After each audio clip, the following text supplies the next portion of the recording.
Yes. Yeah. I guess I'll just start off really briefly with like an introduction to this group.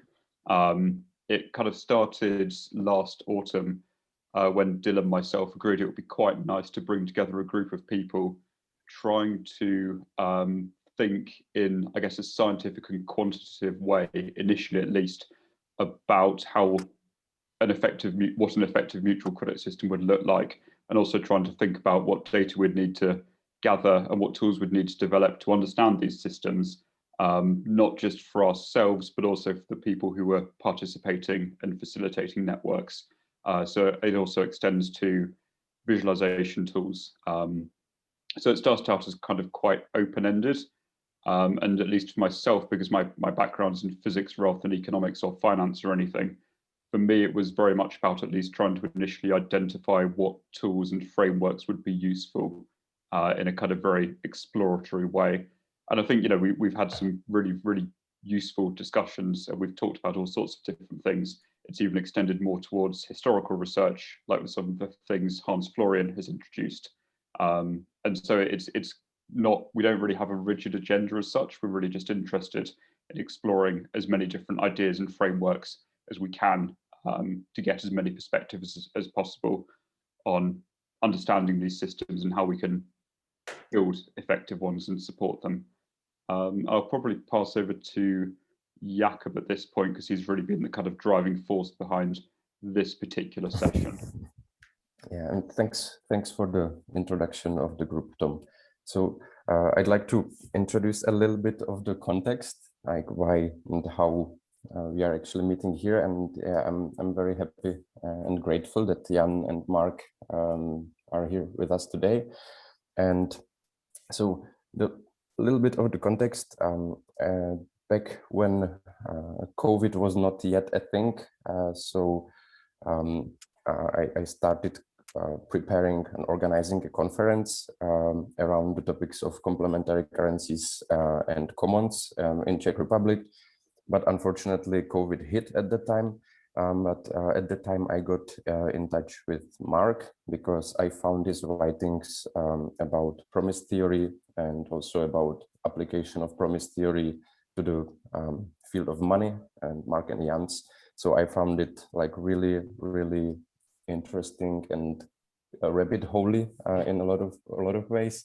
And since I had a chance to speak with a lot of different groups while preparing the conference, a lot of different groups who are perhaps perceiving money or mutual credit systems or those kind of even like values. So different groups with different language and different ways of conceptualizing topics around money.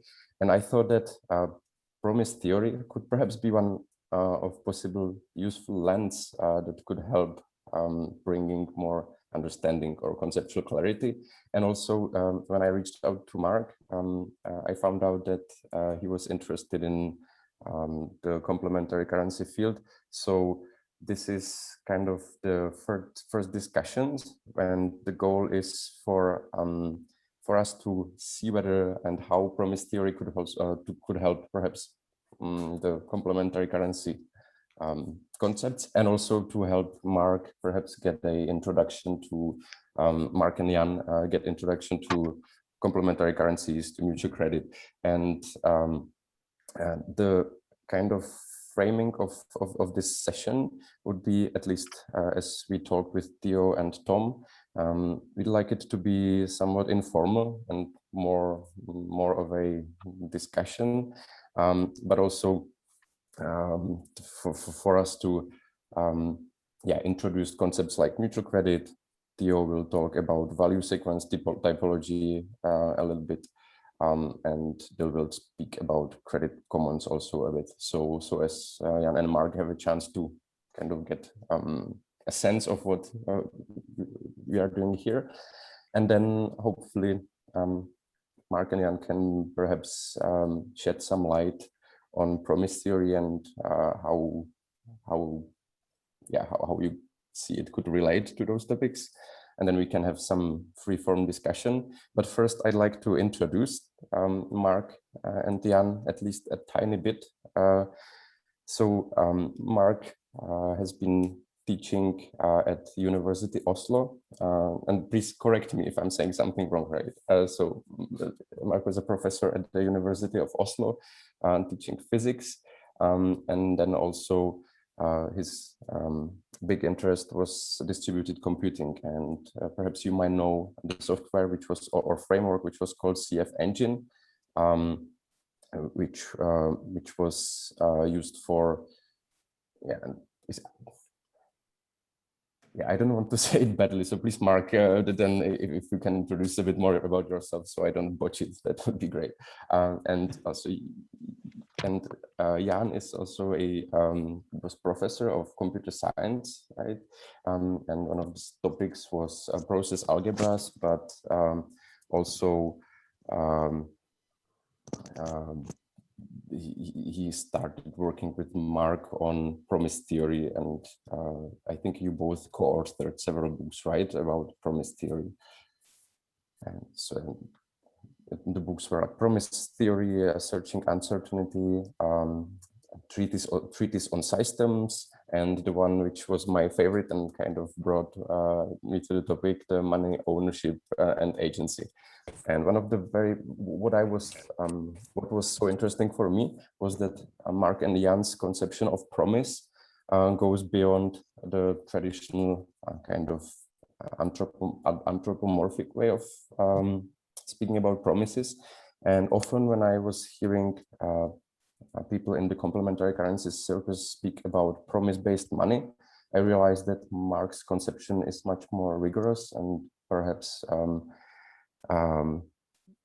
anyways, I'm speaking too much, so please, if you wanted to say a bit more about yourself, Mark and Jan, that would be great. Would it make sense for me to spend 5 to 10 minutes giving a little bit of introduction to promise theory and how it came about? That would be great. Would that be a good place to start? Dale, could you please record? I think we're recording, yeah. Oh, great. Thank you. And I will share my screen in just a second, but let me start by saying that this goes back for me to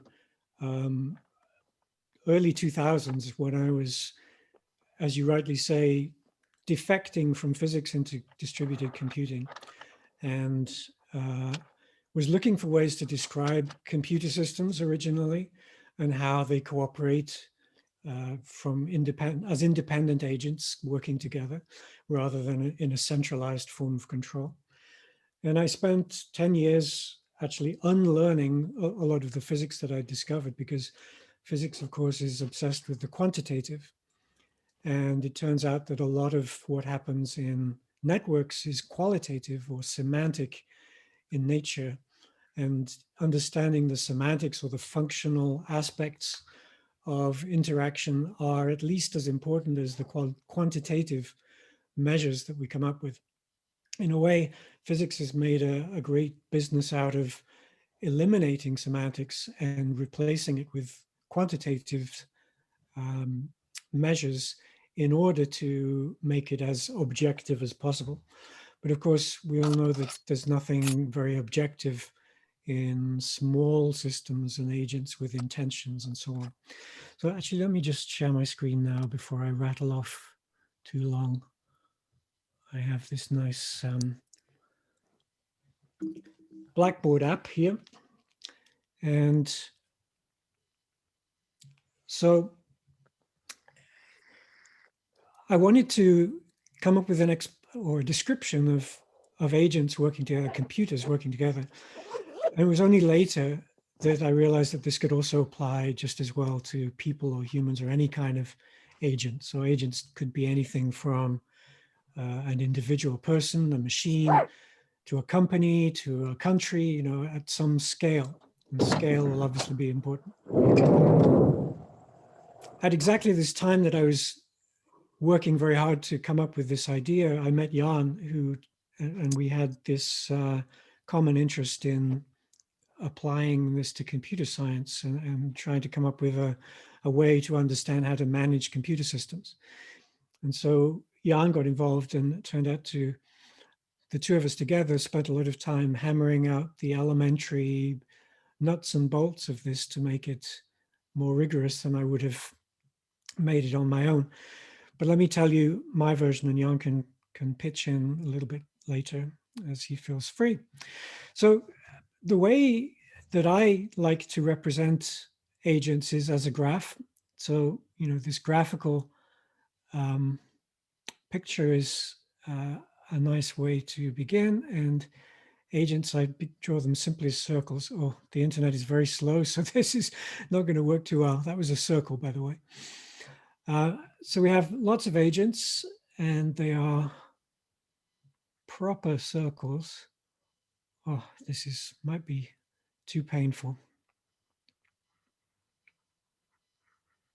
Yeah, when the internet is slow, the board doesn't work. Okay, but these are perfect circles with agents, and then we draw promises between them as arrows. Like this, so it's a promise going in one direction.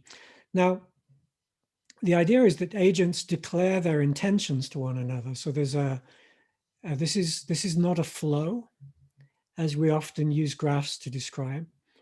This is a direction of something which A intends or promises to be.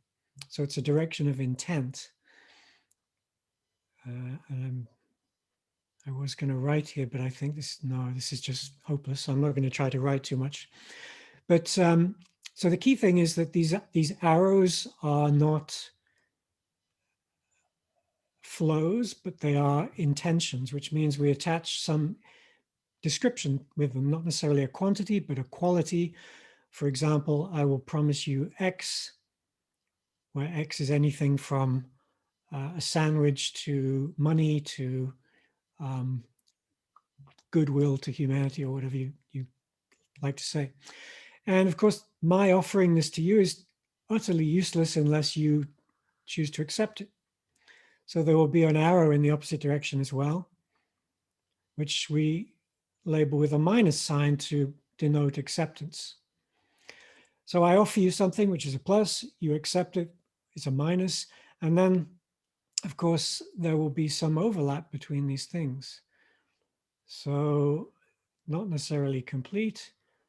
And I'm trying to draw a nice Venn diagram here. This is really, oh, it's too slow, too slow. Oh, of course, these things overlap slightly, and there will be a region in the middle here where this overlap takes place, which is somehow the convolution of these two things. And this is where measures can start to come in.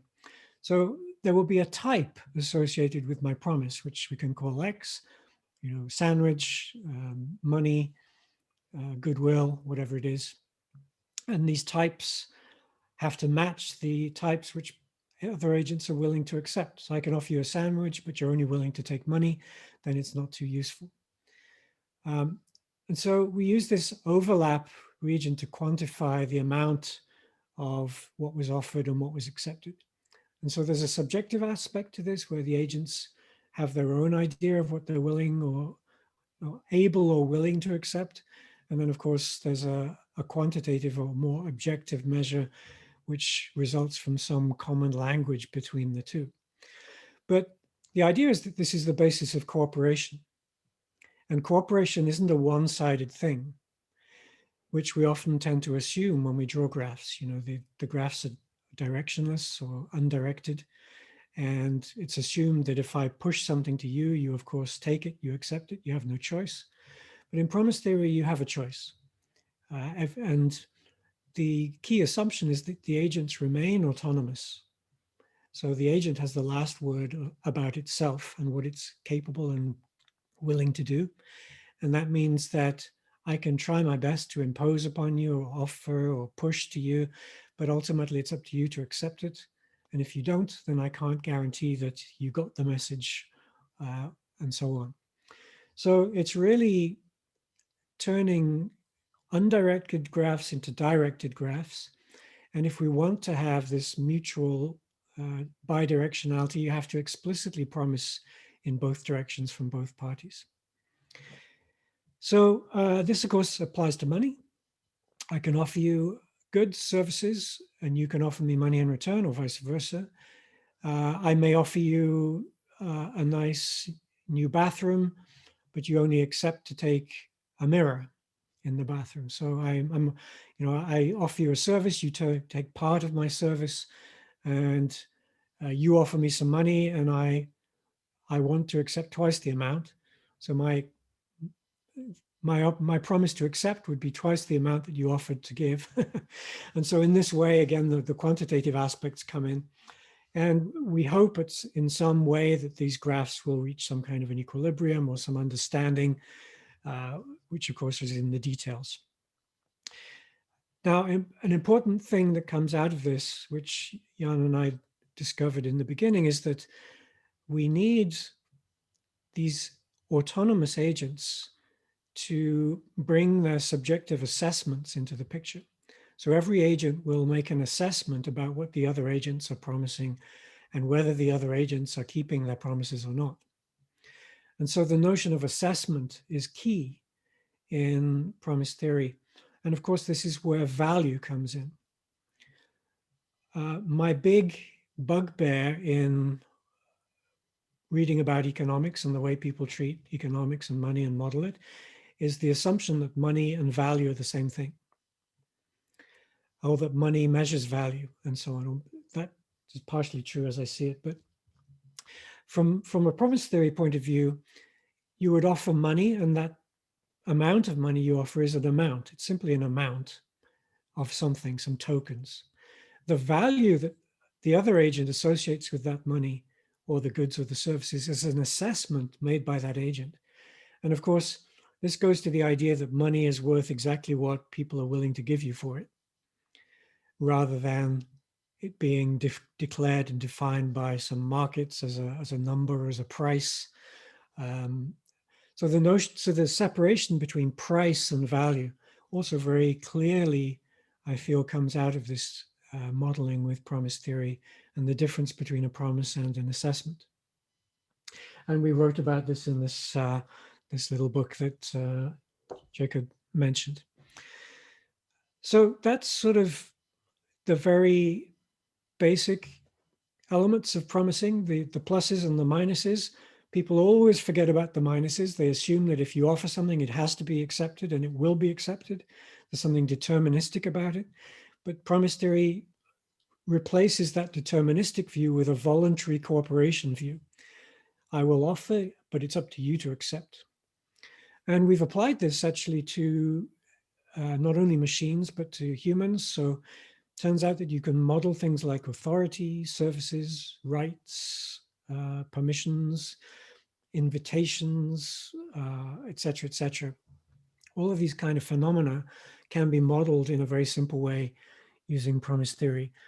And that's the short version of what we've done. And I'd be very happy to say more about it, but let me stop there because I'm sure there are a million questions and I'd love to hear more about what you guys do as well. So that's how I got into it and how I met Jan, and a little bit about what we have to say about all kinds of areas of which money is one. Thank you. Thank you. So you're putting your hand up, do? Or clapping? It's me clapping. Can I just ask, there's this whole thing about kind of around the Blair era of agent modeling, right? Modeling people as rational agents in society, which has gotten quite a lot of stick for enabling rational sounding, but otherwise deeply dehumanizing commitment to deeply dehumanizing and confidence in dehumanizing structures. I'm wondering what you just put forward as the difference between those things. Excellent question. I'm sorry, I can't see who's speaking. Hang on. It's me. Oh, Christopher. Christopher? Christopher Ray. Chris is fine. Hi, Chris. Thanks for, yeah, excellent question, and exactly the right thing. So agents, because they can be anything, well, can be anything. And so we can attribute whatever qualities to them we see fit. Intelligence, non-intelligence, free will, non-free will, whatever you like.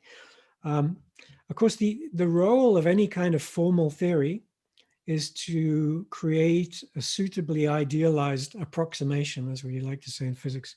You know, so we're not trying to capture every nuance, every perfect aspect of representation. We're not trying to be nice to anybody or this or that. Really, actually, what you're trying to do in a formal system is to limit or constrain the attributes that you attribute to the agents. And this, I think, works because even though we humans think we're smart and have free will and so on, we forego that in most circumstances in order to enact these little rituals and protocols or processes, right? The world is run on processes which are constrained to be somewhat machine-like, and that's how we get predictability. So because we seek predictability, we don't explore the full range of our anarchy and capabilities. We tend to limit ourselves. And that's why this somewhat mechanical notion of interacting agents works, I think, in such a wide range of cases. Does that sort of quickly answer your question? You're on mute, Chris. Yeah. So we use a sort of agent-centric model in order to simplify our or to provide a simple infrastructure to model specific scenarios within specific types of interactions. Is that sort of what you mean? Correct, exactly right. So an agent is just a location, really. And the agent, you know, often these agents are just proxies for a person, right? So if I have a computer, which is the agent, the computer doesn't really decide what's going on, at least not yet, but it's running a program which is written by a person who ultimately decided that the computer is running this program, which is in a pretty rigid set of rules based on that original thing. Okay, so what you're saying is that when you're modeling agents, you're not attempting to ascribe predetermined sets of behavior responses to the agents to build up a complex model, but you're looking on a sort of free will based scale and what the implications of free will might be. No, I wouldn't say we try to keep free will as much out of the picture as possible, because that's a hairy ball to swallow. Yeah. But rather to say that if it hasn't been promised, you don't know. So declaring intent, right? So the declaration of intent is like sort of putting your cards on the table, and it allows other agents to then make predictions.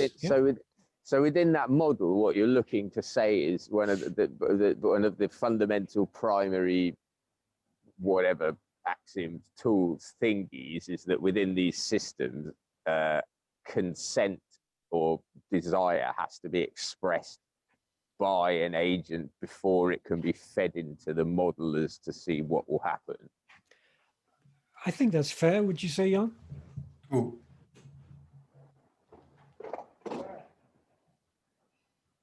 But to sort of put a different spin on that conversation that I'm into, it seems to me that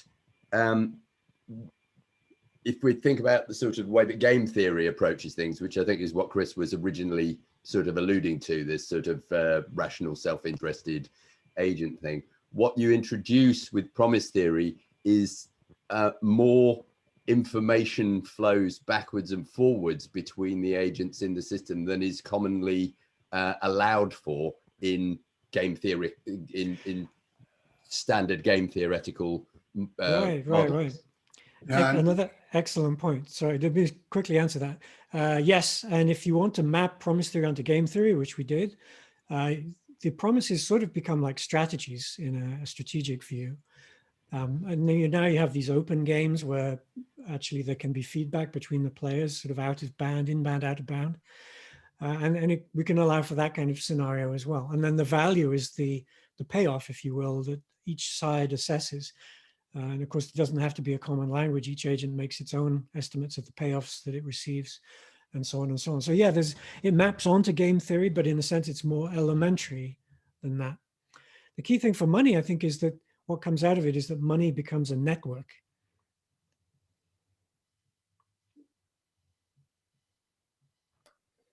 And perhaps we could, my proposal is that we could have Theo and Tom and Dill perhaps present a bit of their thinking and models of money or mutual credit. And then it could also give us some, some tangible examples perhaps to which then we can discuss. If that's okay with you, I think that, Tom, you wanted to start, right? I thought Theo was going to go okay, first. Yeah. Value with the value sequence topology, if that's okay. Okay. I will share my screen, and I wanted to share also with you the presentation I used last week. I did a lecture at Boku University. Oh, I lost your chat. Where are you? Okay. Can I send to you in Telegram, Jacob, and then you send them in the chat, in Zoom chat? Sure. Okay, thank you. Just a second. Okay, done. And Theo, do you want to say a little bit about yourself first? Yeah. So I'm a PhD student in network science at Central European University. And my background is in economics, but also during my bachelor, I studied also sociology, anthropology. So actually, so I wouldn't define myself in one specific field. I don't know if you received the link of this presentation. I think this was an introduction to community and complementary currency systems. And so for some of you, it's really basic, really trivial. But maybe for people who are new to the field, it might be really useful to understand also the benefits and the definitions used in this field. So I will start very quickly with a general definition. I can present. Can you see my screen like this? Yes. Okay, great. Thank you. So with complementary and community currency systems, generally speaking, we talk about just the currency that is circulating alongside or in parallel with the official currency system, with the legal tender. And they are usually managed by local governments or local no-profit or other kind of community-led democratic organizations. And there are, where do we need them? So there are some applications, especially in those economic areas with high level of unemployment and indebtedness, or in general, lack of liquidity. And this is, I think, the slide I wanted to, I think it's a really prerequisite to understand the nature of complementary currency system. There are some studies about the quantitative benefits of having a complementary currency system or a complementary payment system. And in general, the idea is that in those systems, the money cannot be used, the money or the means of payment cannot be used as a capital.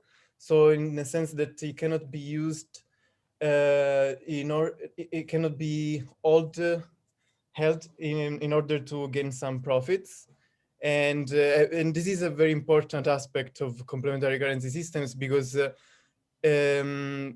this main characteristic is the source of several benefits that have been found in quantitative research. So the first one is, for example, the liquidity saving mechanism that has been described by Thomas, and he is here this morning. So if you wanna do some questions to him, I think he will be happy to answer. And the second, and the idea is that by introducing a complementary currency systems, you create a liquidity buffer, which can be used by firms in case of delayed payments, or in case of some liquidity crisis, some liquidity shortage. And the second aspect is a macro aspect. It's the so-called systemic reduction effect. So this idea that the complementary currency system acts as a counter-cyclical effect with respect to the whole economy. And there are some very nice studies about done by Stoddard in 2009 and 2016, in which they found this counter-cyclical effect through econometric analysis. And then there is a meso level of analysis that includes the analysis, that is what I'm working on doing research, is this analysis of cyclic motives, or in general analysis of motives and patterns in the transaction networks. And the idea that by using a complementary currency system in a closed economy, you can increase the level of liquidity and the level of activity or economic activities in the economy, as long as there is a very good integration with, between the local supply chains, among the local supply chains. There are some other benefits, but I don't want to take too much time. So I will jump quickly on the value sequence typology of money. And I think it's a very good bridge with the promise theory. I also have the book. I started reading it. It's very difficult, but I'm trying. And I found a lot of good connections with the value sequence typology of money. That's why we decided to talk a bit about this with you, because there might be some interesting discussions popping up. And I'm also currently working on this value sequence typology of money, because I'm trying to upgrade somehow this theory. And for example, this table is not actually a table you can find in the paper. This is something I'm working on by myself, because in the paper they don't talk that much about the concept of value. And in your book, there are a lot of interesting insights about the concept of value, and I think that there might be some connection as well. So the idea of value sequence typology of money is that the authors, so it's that the causal chain, so the life cycle of a means of payment should be related to the life cycle of the value chain, so the creation of value in the economy. So this idea that so the authors try to investigate how the creation and the distribution and the distinguishment of a means of payment can affect, and how can affect the creation of value in the economy. And of course, like behind the concept of value, I think there are like hundreds of years of debate in economics. But in general, the idea, for example, I don't know, the Marxists put more emphasis on value that is attached to labor. Ecological economics put more emphasis on the concept of of energy or natural resources. And then you have post-Keynesian that put more emphasis on the concept of power. But in general, I think in this idea, what I was trying to represent is that in general, you have in the heterodox school of thoughts of economics, we have this idea that there is some value that I call here social value that is not at all represented by the price. So the idea is that when we talk about value, social value, and the perception of value of every individual, we consider a lot of different dimensions, from nature to anthropological factors to our social network. And this is something that I remember in your book. It's very well defined. The idea that also my social relationships and the trust I have in my relationships can affect also my concept of value. But all these dimensions at the end need to collapse, need to be reduced in a unique indicator that is price. And in this process of projection, there is something lost in between. And so the authors of this value sequence typology of money define 3 types of currency systems in which can be used to describe different types of complementary currency systems. The first category is the so-called promise-based currency system. And there is this idea that the promise is the first stage for the creation of a means of payment. And then there is a validation. In this validation, it's this stage in which the promise, we give a social value and economic value to this promise. And then according to the economic value, the means of payment is issued. One example is exactly the mutual credit system, or for example, Sardex. I don't know if,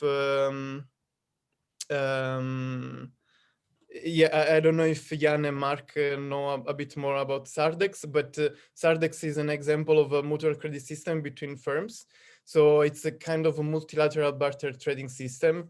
And yeah, basically, like, very simply, firms participating in this in this exchange network, barter network, they just start to exchange goods and services, and they just record what they give and what they received. And after there is a periodic offsetting in which they like, let's say all the accounts of all the users, all the firms, so will be needs to be go back to 0. And this is an example of a promise-based currency. So there is first the promise, and then the issuance, and then there will be the action. That in this case is the idea that I need to go back to 0, basically. My account needs to go back to 0 and restart. So this periodic offsetting. Then there is this acknowledgement currency system in which this is the second type of complementary currency system that the authors investigate and define it. And this idea that the action is actually a prerequisite for the issuance of this means of payment. And this idea that, for example, a community wants to reward a certain action, and wants to reward people who do some types of actions. And in this rewarding process is the main source of creation of means of payment. As an example, I can bring a project that is going on in my hometown in Sicily, in Bertown, in which the there are some NGOs active in social services or environment, waste collection, or environmental activism, and so on. And they organize some collective events all together, all these associations, in which, for example, they go to collect the waste from public beaches, and the people who participate to such events are rewarded with means of payment. And this is an example, I think, for acknowledgement currency system. The third category is the commodity currency system, and it's, I think, the simplest one and maybe the most common one. It's this idea that you need to have a reserve, and according to this reserve, you issue a certain amount of money. So the main example can be the gold standard, but I think, in my opinion, also very ancient monetary systems like the one used by Aztec and Maya. They were using quetzal feathers, or they were using cacao beans. And in any case, like the idea is that the community gives a certain value to a reserve or to a certain amount of resources. And then according to this amount of resources, they decided to issue a certain amount of means of payment.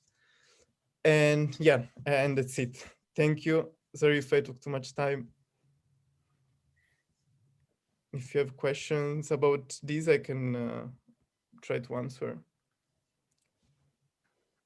Thanks very much. That's a nice introduction. I look forward to reading the document, because it's quite hard to see on this tiny screen, and a lot of rich stuff to dig into. I send you just now again I managed to open the chat, so I send you the presentation I just used in the chat here. So Thank you. Thank you. Yeah, thank you, Theo. What kind of research questions are you looking into at the moment? Oh, I'm working on flow motifs, cyclic flow motifs in particular. I was inspired by this paper about. I will share with you the link. It's called the cyclic flow motifs in Sardex network, and there is this idea that if we want, the detection of these flow motifs can actually help us to say something about the health of the transaction network. And for example, in this paper, I just shared with you the link here in Nature, and they found that the more firms are embedded in cyclic flow motifs, the better is their performance, because it means that there is some kind of economic integration going on. So, for example, yeah, different supply chains are interconnecting, and this increases the performance of the network, and the performance of the firms involved in these cyclic flow motifs. right. Thanks. Yeah. Thank you. I'd just like to kind of add that, at least as far as I understand, that is something which is quite specific to mutual credit networks, and is not something you'd necessarily expect to see within the kind of mainstream monetary system. And perhaps that'll become more clear when Dil has spoken a bit about the credit commons and producer credit. So I don't know if you'd like to start with that or go on with that, Dil, if there are no more questions for Tira at this stage. Yeah, just a quick question before that.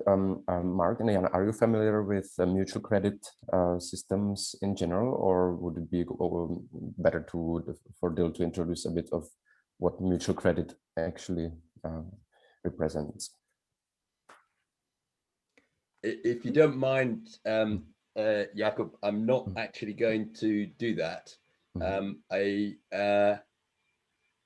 Those are mechanisms, and I think that this context of promise theory is, as Mark said a little while ago, it's very deep. And I think that to fully explore the relationship between the sort of things we're trying to do and promise theory, we ought to not go to the emergent sort of actual practical models that we've devised, because those relationships then would be leaving it to Mark and Jan to figure out whether there was indeed any synergy or overlap in the thinking. So I'm proposing to start very deep, actually, and if that overlap is apparent, then I'm sure there will be will to explore more detailed implementations and why they work the way they work and how they might not work. But I feel like that's the way to build engagement with hopefully some a new connection that we've made. So if you don't mind, I'm going to start there. So I'm going to start with, as you said, Mark, intent. So this is all sort of quick Greta Thunberg stuff. Urgent current requirement is that we transition to an economy that does not have an unintended consequence of wrecking the biosphere. No one's planning that, it's just happening. We can't achieve such a transition in one move. The economy is, one of the largest complex adaptive systems that we're aware of. It's obviously smaller than human civilization, which is smaller than the biosphere, but it's up there in the top 5 big complex adaptive systems that we're aware of. And complex adaptive systems have path dependency. So you don't just go in and say, oh, right, let's do a better one. And that actually, I have to admit, is a huge problem in this alternative economics space. You get lots of people looking at the economic system, absolutely clearly identifying all sorts of failures with it and saying, oh, it should work like this. Well, that's like saying, oh, humans would be much better if they had shoulders which were properly adapted for throwing things, instead of, kludgy reformations of a shoulder that was adapted for walking on all fours that just about manages to throw things. There's no point saying that about humans. There's no route from A to B there. So the other thing about the economy is at least 7 billion humans currently depend on it to feed themselves. So it's also really, really dangerous to think about changing it. You have to be very, very responsible. So then if we think about systems theory, and it's great, I know you've written about systems theory, and I'm a neophyte, so you can sort of take this, but it seems to be a truism with systems that you don't go about changing a system by changing it in band. It seems to be the obvious reason that a system is the effective resolution of the forces at work upon it. If you go about changing the system in band, all you're doing is reducing the efficiency of that resolution. The system, and this is what path dependency is, in my view, will act to re-establish its coherence at resolving those forces. And you will either find that your intervention is just smoothed out, or if it turns out to be a novel adaptation which helps with the resolution of the forces, it will be suborned into the current path of the system. And my poster child for that is the welfare state. So progressives fought for 100 years for a bigger share of capital for the labor sector of the economy. And in 1945, they won that because everyone was frightened that Europe would go communist. And what did that do? It was fought tooth and nail by the capital sector, but it turned out to be the longest boom capitalism have ever seen, and provided the wherewithal for capitalism to invent consumerism, which staved off its collapse due to overproduction for a long time. So a supposedly radical progressive intervention in band in the system, in fact, fed the system and increased the rate at which it destroys the biosphere. So as a systems change activist, if you know anything about systems, you know you've got to step up or step down the stack. You've got to get outside the system and look at the forces acting on the system. So if we look at the economy, if you step up, you get into politics, political economy, geopolitics. That's even more dysfunctional. And it seems, you know, there's a lot of people trying to change that, and that seems a bad idea. So what's interesting is to step down. And if you step a layer down from the economy, it turns out there are all sorts of unexamined structures, systems in place that are totally ignored. So the creation of money, economists famously just don't bother to look at the creation of money. They don't look at the psychology of money. You know, they abstract it away into the thing that Chris was alluding to before, the self-interested rational agent. There's a hilarious paper written by a mathematician called Merrill Flood, who worked at the Rand Corporation in the 50s and 60s. He's quite famous in his own right.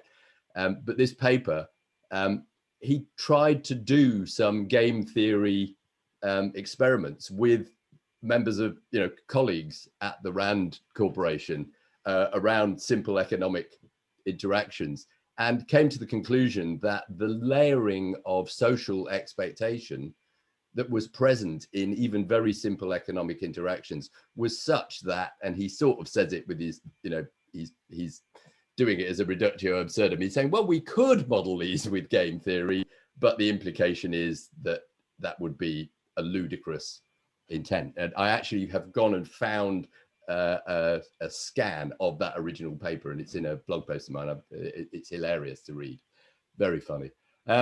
Anyway, so the great thing about going out of band is that a system treats aberrations inside as perturbations to be assessed either for their value as an adaptation or to be erased. It treats changes outside the system as changes in the weather. It doesn't blame changes outside the system. It seeks to adapt to them. And what's really interesting is actually to extend that metaphor. It treats changes higher up the stack as changes in the weather. And if you think of it as a farm, the system, it treats changes lower down the stack as changes in soil chemistry, even less to be complained about. They just sort of, they're physics to the system.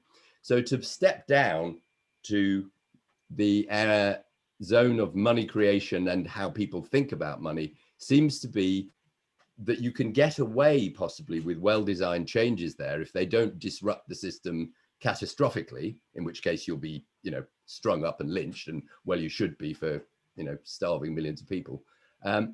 You can quite possibly, or at least imaginably, drive systemic changes in the economy that it doesn't even react against. It just moves.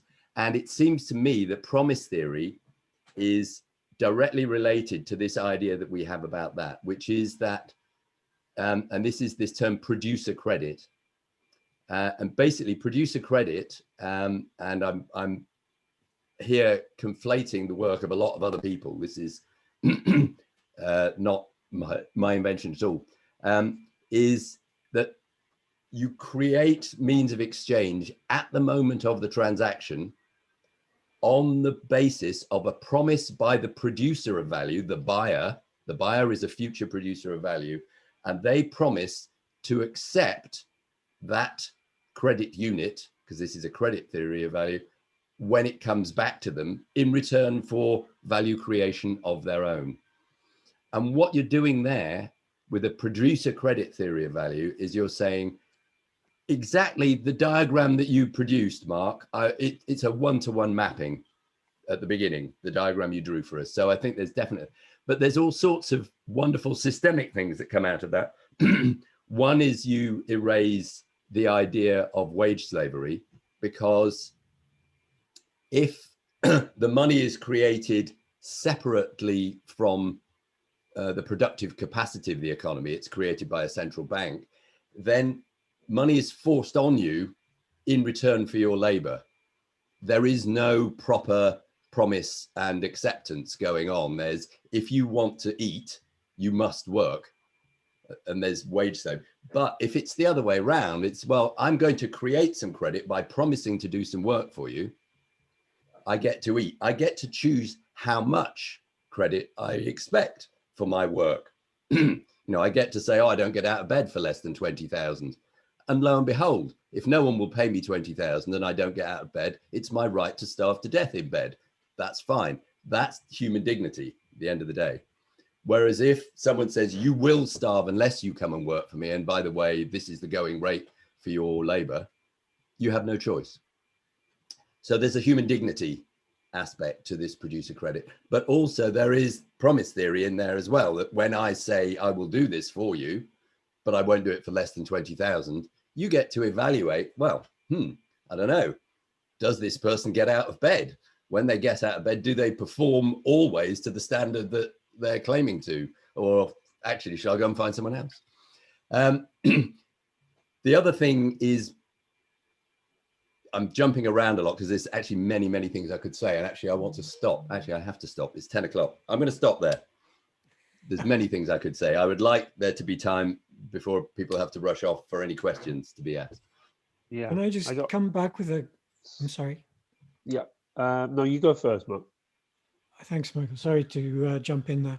I just wanted to respond to that point, which is, it's one of my biggest hobby horses in the work that I do in all areas, is the role of scale, right?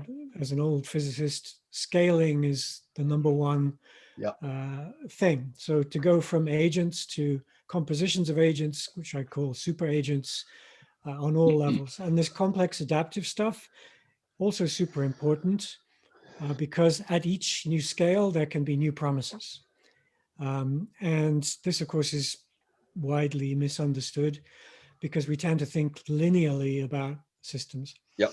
And some of the work I've been doing lately has been to exactly to your point, whether, you know, intent comes from, this is what the Santa Fe folks call top-down causation versus bottom-up causation. Mm-hmm. You know, do things which we would call boundary conditions on the system, a top-down, those forces from outside, are they the externalities, or is it the things from within, from the bottom, the very microscopic level, which would be kind of the quantum mechanical version of openness? And you have this extraordinary interplay between things coming from within agents and things coming from without agents, and both of which can influence on different scales. Mm-hmm. And so without saying more about it than that, absolutely, I've studied this in enormous detail, and I think that's, we can really get to the root of a lot of issues by studying that in more depth. Brilliant. That's very reassuring. Thanks. That's Michael, really, sorry. It is really interesting. I'd like to know more about that, Mark. If you've got a link to anything, I'd love to see it. Sure. Yeah, I instinctively sort of agree with, I think, everything you said there about the system. I thought it was very eloquently put. And really, this idea that you can have processes outside the system which are basically acting like the weather and stuff, so they're not seen as threats, therefore they're not engaged with, and therefore they can sort of go their own sweet and happy way, until they change the weather sufficiently that it starts to have an effect. That chimes with what I think what I'm trying to do locally, because, you know, obviously you can't change such a big system, which is to create the equivalent of a minimum viable product, if you like, at a small scale, at a personal scale. So at my level, what I'm trying to do is get to the stage where I can have a complete life outside of the current financial system, that not ignoring it, still have a persona which is engaging with that system, but removing as many elements as I can from the financial system. And one of the things, and if you and then sort of connecting it with other people and demonstrating that that's a really good life to have, because you have a lot more freedom in lots of ways. But it means deconstructing. So a fundamental thing about the current system seems to be this growth mentality seems to be based upon the idea that something isn't a thing unless it's a thing. Whereas a degrowth mentality is a thing cannot be a thing and still be a thing, by which I mean having less of something can lead to a better situation. So, for example, having less traffic on the road is not good from a classical economic point of view, because it's a sign of degrowth in the car industry. But having less traffic on the road can be a very, very good thing for lots of other reasons. And at the moment, there doesn't seem to be very many mechanisms for measuring the lack of something which is worse than what we have. In fact, at a consciousness level, there seems to be people seem to at the moment. I'm very struck by the spiral dynamics classification of different sort of civilizational levels, because it tracks very nicely with Carl Rogers' 7 stages of psychological process. So I'm just exploring how they track together. And basically, in a nutshell, I mean, Carl Rogers was the founder of person-centered counseling, and he sort of analyzed human perception of self. Basically, at level 1, you have somebody who just blames everybody else in the world for all their problems. It's never their fault. But at the other end, you've got somebody whose sense of self and whose sense of self-actualization and purpose comes from their interest in others, and are prepared to change their own internal personas in the face of engagement with the rest of the world. And there are stages which lead to that. And I've started to apply that at a social level within my Esther network, principally, to identify people who are starting to get the basic foundations of a way of looking at things where less genuinely is more, and from people who don't get that, and they're still effectively in a sort of growth mentality. So it's very interesting when you bring the sort of psychological elements into this. But I just you know, yeah, I'm going to stop. But yeah, I mean, that's just a bit of feedback, really, Dill. I don't know if that makes any sense.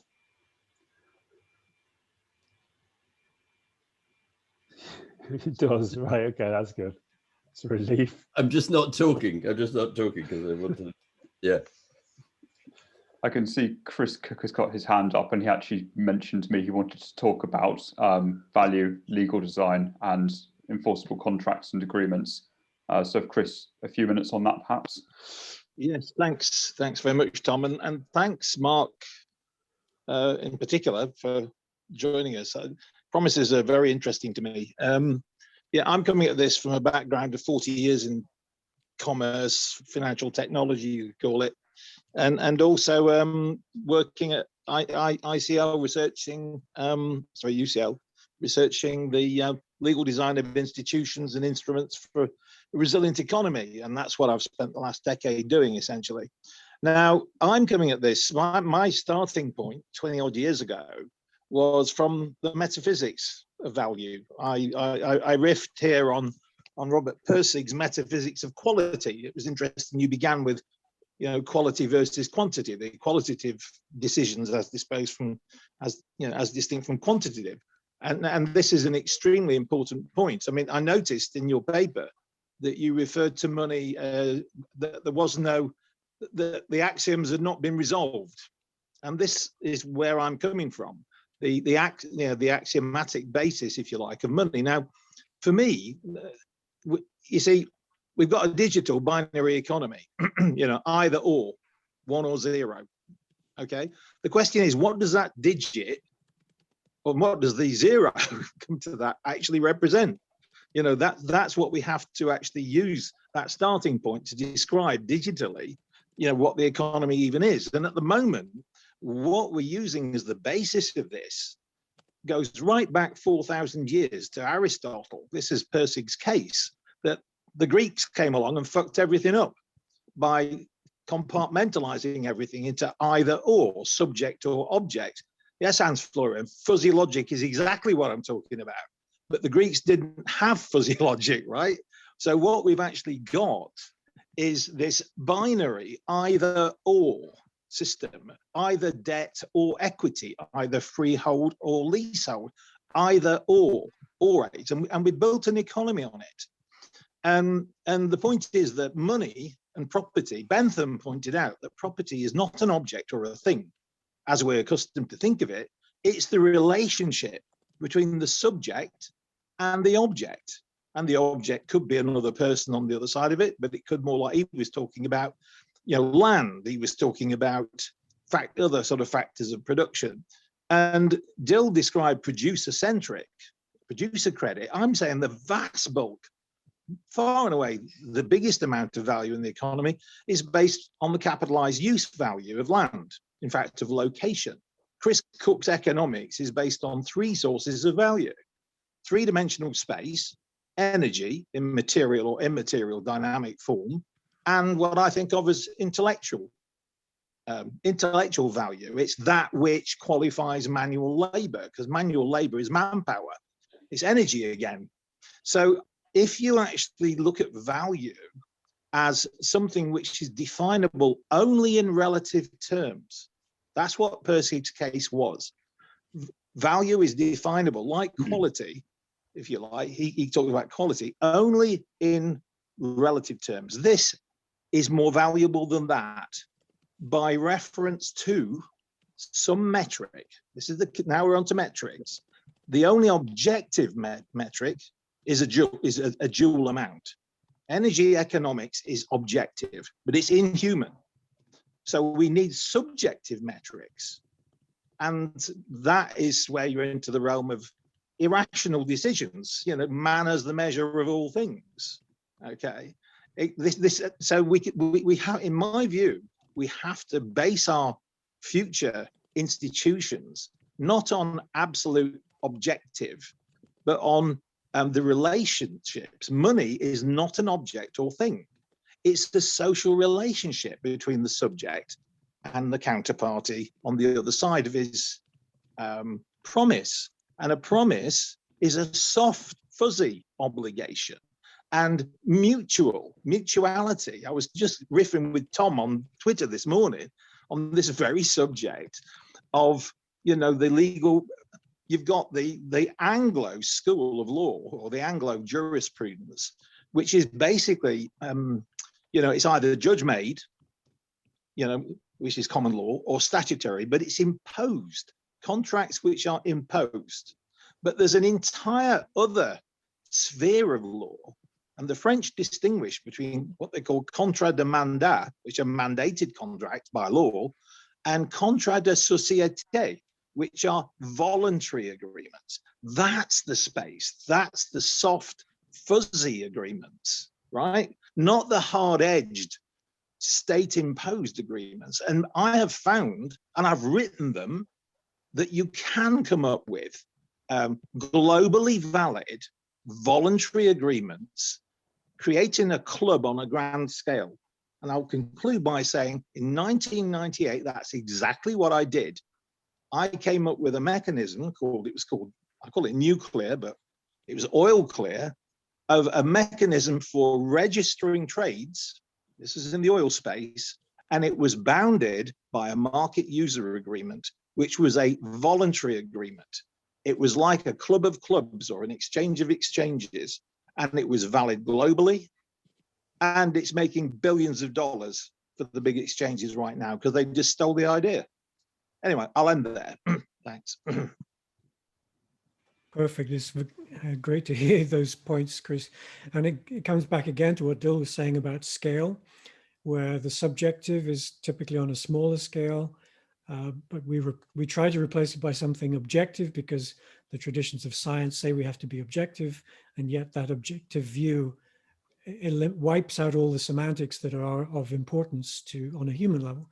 So if the economy is to serve a human agenda, then we need to get away from that objective view. What you also said at the end about the voluntary versus the obligations, this is what Jan and I really got to grips with at the beginning. and this whole tradition of the deontic view of the world in which thou shalt do this, you must do this, you have to do that, based on obligation or imposition, as we call it in promise theory, leads to uncertainty and a greater amount of unpredictability than a promise-based version where the information is coming directly from the source of the intent, if you will. So it's by localizing everything in terms of bounded agents where, and if you want to call agency anything, it doesn't have to be free will, but it's essentially the locality of decision-making and resource control, then you have much greater predictability by exposing information about what you know you can do rather than imposing information about what you don't know you can do. And that's essentially what I think comes out of promise theory. And what you get there is if you can make context, and another time we get into maybe the sort of more detailed models that we've got, if you make contexts where sharing information about your need for credit, your anticipated trading, makes everybody's position more resilient and less dependent on external finance, on banks, then you increase resilience, and you tip the playing field just a tiny bit in the direction of collaboration and a tiny bit away from competition. When money is considered as an unavoidably scarce resource because of physics, then competition is always at the heart of any economic relation because money is scarce. You're always worried that collaboration is going to result in you getting a smaller slice of a finite pie. But if you can make a context where collaboration makes it easier to access means of exchange, then means of exchange become less important. And going back to Teo, then you don't need to hoard it and it flows better. And the whole system, and this is where the psychology around money changes. People begin to be less scared and more interested in exploring the possible value of increased collaboration around very simple things. You know, this is not sort of, you know, requiring everyone to sing Kumbaya all the time. This is just, right, we're going to do a big trade in the next 3 months and we aren't going to get paid for that until we've, you know, done all the processing, which will be in 6 months' time. So, you know, are we ready to stand together and work with me through this period or not? And that's entirely different than going to the bank and having a business plan for a loan that's got a debt agreement attached to it. So those are the more getting closer to the mechanisms we're talking about. So you deal essentially what you're saying there is a very simpler version of what I was saying, which is that if you can take bits of what we need to do to live outside of the system and make them work, then the system doesn't even notice because it's not measuring those things anyway. Because if it was measuring those things and valuing them, it would be providing them. So if it was providing, you know, quality housing and basic food and everything for everybody, then and it was addressing climate change and all those things, there wouldn't be a problem. But the fact that it's not measuring any of those things or considering them a value means that yeah, the more of those things, when people can switch and say, this system isn't going to provide these for me, I need to find an alternative way of having these things provided, that the system isn't even going to notice, because I think that's sort of where I would like us to get to, but actually in terms of intervening in a system, offering it something which it doesn't notice, actually I think the place to start is not by sort of worrying about all those things that the system is not interested in, is actually in demonstrating a mechanism. And I think we've assembled and packaged some mechanisms in a way that where actually your work, your life within the system gets easier and less dependent upon banks and the outside economic system. That's the start, and that's where your psychology around money changes, and that's where it becomes possible for you to then go down this path that you're talking about. But to say to people straight away, oh, look, you value community and you value economy, you know, let's step outside the system. People who are conditioned by scarcity of money immediately get terrified that you're expecting them to become a dirty hippie and live under a bush, you know, and they just sort of say, well, I'm not going to bring my kids up in those conditions. I'm sorry. Absolutely. Yeah. But the silver lining. Yeah. The thing is, if we don't have a theory of change, the first step and every single step along the way is an end unto itself. Right. Yeah, no, if we say to people, oh, this is a means to an end, but it'll be a painful means, then you aren't going to get many voluntary adopters. But every step has to be an end in itself, because that's how nature works. Nature doesn't do means to ends. My perception is that more people are sort of wanting to get out of they're wanting to do something different simply because their lived experience is that the system isn't working for them. More people, not everybody. But the system itself is inherently unstable because it makes a couple of critical. Well, somebody said that the economic system, there are two things that the economic system doesn't really value, and that's the environment and people, because they're not there in the classical equations because they were considered to be infinite sources of resource. But they're finite in the sense that people have a breaking point if you push them too far into poverty or whatever. And the environment is finite, and therefore it's going to kick back. You know, it's going to collapse on you at some stage. So the system we have is collapsing, and whatever it's inevitable because it's full of logical contradictions. It's basically based on a flat Earth model of economics, and you can see it when you. And so in a way, you're collapse. I know.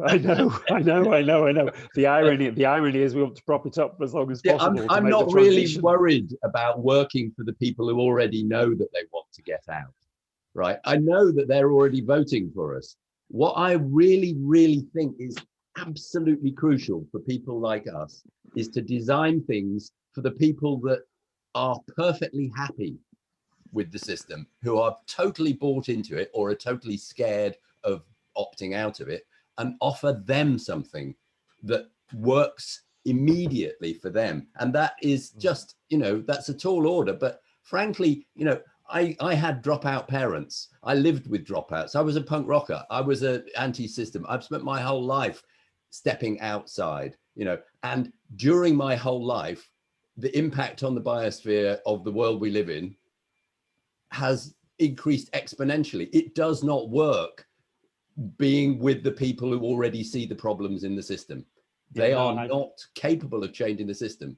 They just aren't, because they want out. No, I actually agree with you, but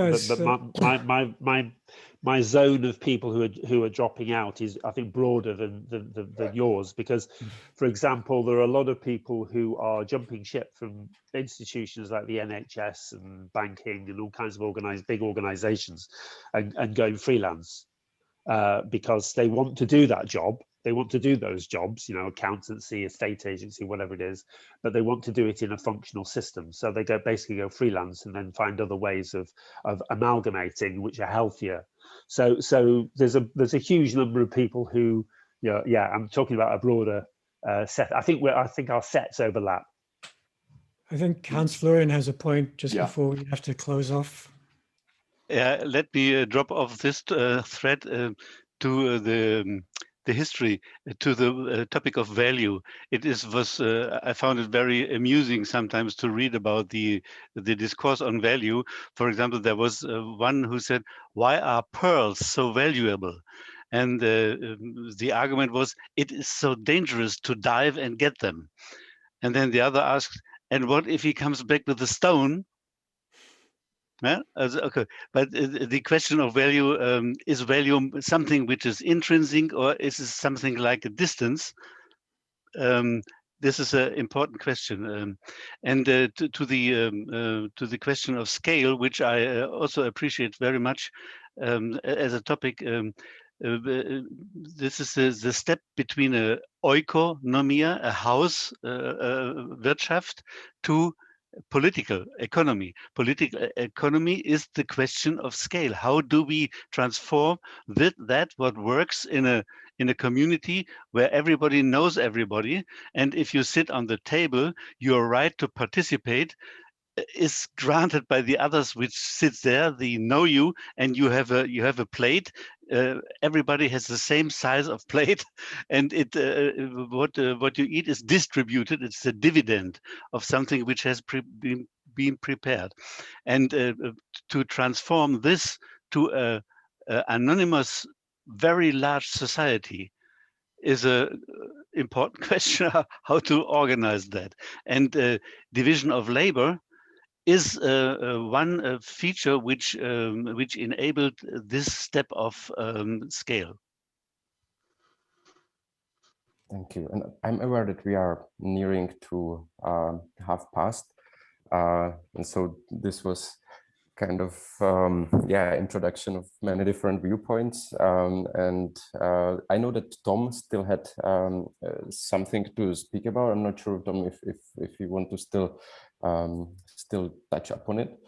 But I think we are getting to half past. So I guess I would ask, what do you feel, Mark and Jan, is piquing your interest, or whether you would like to continue some form of discussion, or what is your, whether there is something you would like to focus on, perhaps, what's your sense? For me, Jacob, this has been really nice to meet everybody and hear the different ideas and backgrounds and points of view and interests. I certainly see a lot of overlap with my own thinking and interests, and I'm fascinated. It's lovely to meet others in this, asking similar questions. So I would love to continue this discussion, not necessarily now, but in future meetings, and even could imagine writing things together and exploring, unpicking these different issues. I would like to promise to take my hat off to you for organizing this, but you're the only one wearing a hat, so I don't want to impose that intent onto you. It would be an imposition. So, thank you for bringing us together, and I would absolutely love to continue this either by email or in future meetings like this, or however we want to go about doing it. Mm-hmm. And we are happy to perhaps invite you to, if you are using Telegram. So there is a Telegram group where this group is discussing. So feel free to join also if you are using this. And okay, thank you very much. Thank you very much for coming. And Jan, do you perhaps have do you have some final thoughts, or? Yeah, I have many thoughts. I have a few remarks. So this promise theory can be understood as a theory of communication and just as a brand of agent theory.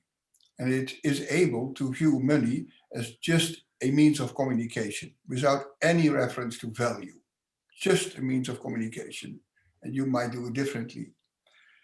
But it's not game theory, because it has been designed so as not to turn into this binary mathematics where either you do or you don't have a winning strategy.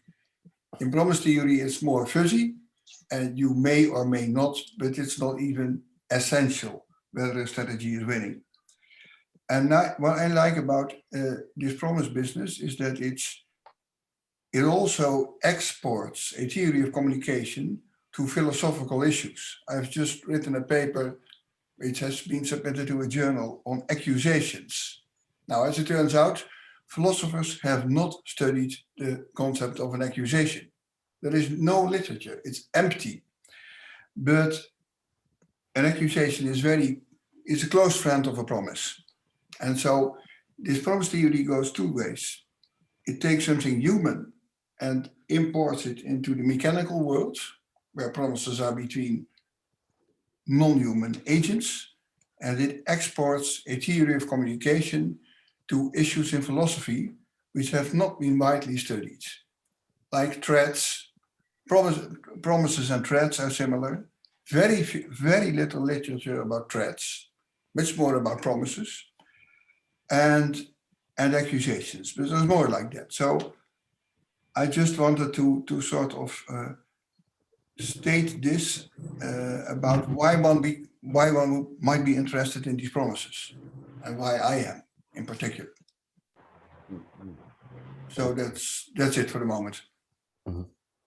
Okay, thank you. So thank you very much. Just the last question. I know it's 1 minute over, so please feel free to leave who needs. But what do you think would be a good way to further communicate or to clarify what would be the next steps? Should I should I mediate, or do you want to join the Telegram group, Mark and Jan, or what's your preferred way of figuring out the next steps? For me, I have enough of these social media channels already, and I'm not on Telegram. I wouldn't be against it, but I prefer something else to begin with. So maybe just a big email group for the time being would be a good way to start. No need for you to mediate, Jacob, because that's too much work for you. I would also point out that this group does meet every 2 weeks. It's kind of a rolling thing, and so by all means, if we want to continue, what we typically alternate between open discussions and presentations on particular topics. And so whether you felt one or the other was more appropriate, it really is completely flexible and open to whatever seems best at the time. So if you wish to, have further discussions like this one, I think that could work very well. Would be nice. Yes. Yes, agreed. I'm not quite keen on Telegram. I mean, I get about 100 apps a day, and it's just hopeless. Similar here. Okay, so I will kick off an email group, and thank you very much for the discussions. Thanks a lot. Yeah. Thank you. All right. Yeah, thank you. Thank you. Thank you so much. That's really wonderful to meet you, and thanks Cheers, for cheers, guys. making it happen. Yeah. Thanks, everybody. Good to see you. Bye bye. Yeah. Cheers.